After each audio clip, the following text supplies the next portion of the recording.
Você sabia que o superendividamento é uma doença social?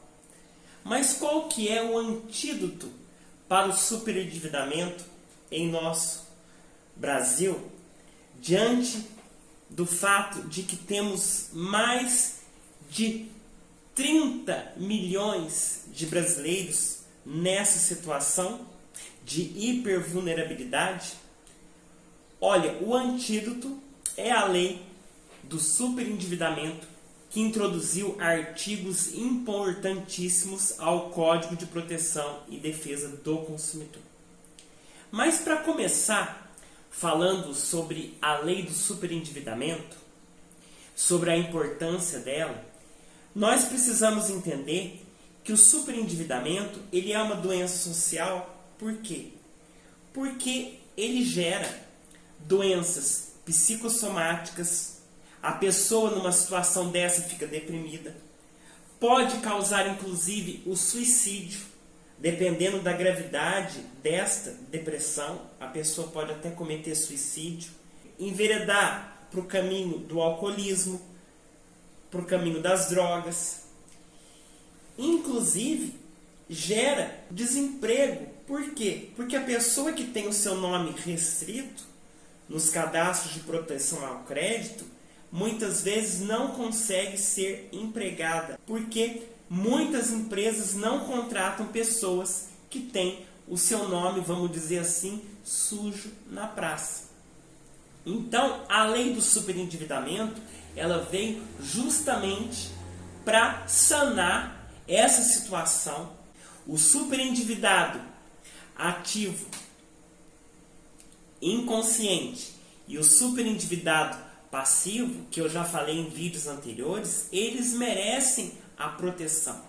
Essa lei do superendividamento, ela protege as relações de consumo, onde está este vulnerável. É função do Estado auxiliar no tratamento deste superendividamento, e através da lei que foi promulgada em julho do ano passado, há este tratamento e também normas de prevenção. A prevenção, ela evita chegar numa situação como essa de superendividamento. Um exemplo disso que eu posso citar é as instituições bancárias.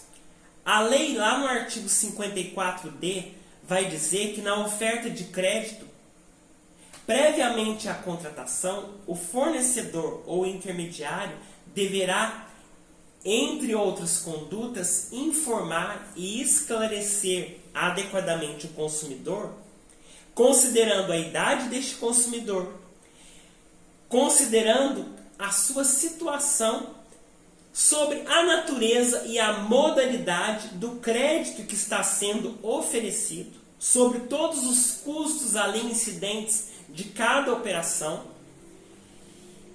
e as consequências genéricas e específicas do inadimplemento. Se ocorrer dívida, o que pode acontecer com este consumidor? Então, o banco, o fornecedor de crédito, ele precisa informar sobre isso ao consumidor. A conduta deste banco também é avaliar de forma responsável as condições de crédito do consumidor, mediante a análise de informações disponíveis em bancos de dados de proteção ao crédito.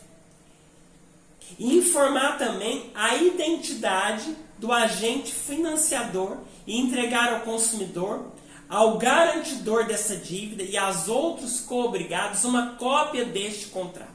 Esse dispositivo, ele nem precisava ser expresso na lei do superendividamento, porque já existe o direito à informação, que é um direito básico do consumidor.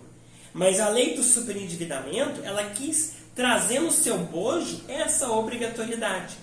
E o descumprimento de qualquer dessas normas, dessas regras, pode acarretar sanções como a redução dos juros, dos encargos ou de qualquer acréscimo ao valor principal e também a prorrogação do prazo para pagamento desta dívida.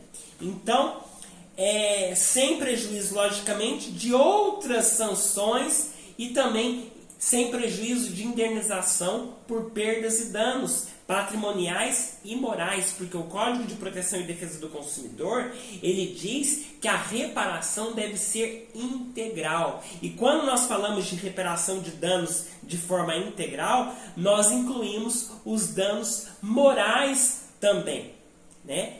Então, o estatuto, né, eu posso chamar assim, o Estatuto do Superendividamento, que está introduzido agora na nossa lei maior, que é o Código de Proteção e Defesa do Consumidor, que é uma norma principiológica, tem sua base constitucional. A defesa do consumidor é cláusula pétrea, e sendo cláusula pétrea, ela não pode ser desrespeitada por uma norma infraconstitucional. Então, podemos dizer assim que qualquer atitude, qualquer norma, qualquer resolução que venha contrariar o Código de Proteção e Defesa do Consumidor deve ser extirpado do nosso ordenamento jurídico. E dentro deste Estatuto de Defesa do Consumidor, temos o princípio do crédito responsável trazido por esta nova lei. Agora você pode perguntar, mas João Marcos, quais são os benefícios da lei do superendividamento? Como que pode ser tratado este superendividamento? Além da prevenção, que eu já falei, temos o tratamento. E como é feito o tratamento deste superendividado que já está com a corda no pescoço? Olha, o tratamento é o seguinte: a lei ela preconiza que o consumidor hipervulnerável, superendividado, ele pode chamar todos os credores de forma coletiva e apresentar um plano de pagamento. Quero pagar a minha dívida, as minhas dívidas, os meus débitos em 5 anos, com redução de juros, e começar a pagar em 180 dias. E aí faz o plano de pagamento. A partir do momento que este consumidor ele paga a primeira parcela, é homologado esse plano de pagamento em juízo, este consumidor ele tem o seu nome limpo. Os órgãos de restrição ao crédito vão baixar essa restrição e ele pode continuar então contratando a crédito. Porque a lei visa, então, a saúde financeira deste consumidor. Então, a política, né, do Estado é auxiliar no tratamento deste superendividamento desta forma. A lei, então, o legislador trouxe em seu bojo esses benefícios a este hipervulnerável. Então, em síntese, o que eu queria tratar com você hoje é sobre o que visa essa lei, o objetivo principal da lei do superendividamento, que veio trazer dispositivos importantíssimos ao Código de Proteção e Defesa do Consumidor. Gostou desse vídeo? Curta, compartilhe. Se você tem alguma dúvida, deixe aqui nos comentários a sua pergunta, que será então objeto de conteúdo para os nossos próximos vídeos. Um grande abraço para você, fiquem com Deus e até o nosso próximo encontro.